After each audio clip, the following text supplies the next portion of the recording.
এখানে গল্প করো, আমি নিচে গেলাম। আপনার ফ্যামিলির সবাই অনেক হাসি খুশি তাই না? হ্যাঁ, আমি ছোট থেকেই দেখে আসছি আমাদের ফ্যামিলিটা অনেক হাসি খুশি। আব্বা মাকে না নিয়ে খেতেই বসে না। সত্যি আপনার ফ্যামিলিটা অনেক সুন্দর। হ্যাঁ, বলুন কি বলার জন্য রাখলেন? আমাকে আপনার ভালো লাগে? হঠাৎ এই প্রশ্ন? না মানে আমাদের বিয়েটা তো অনেক তাড়াতাড়ি হয়ে যাচ্ছে। আমাকে যদি আপনার পছন্দ না হয় তাহলে আপনি বাড়িতে জানিয়ে দিতে পারেন।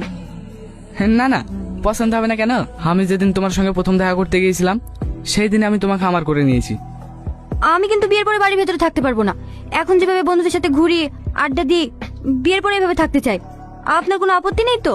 যাকে মন দিয়ে ভালোবাসি তাকে তো চোখ বন্ধ করে বিশ্বাস করা যায়। তুমি তোমার বন্ধুদের সঙ্গে ঘুরতে যাও, এতে আমার কোনো আপত্তি নেই। সত্যি আপনি অনেক ভালো মানুষ।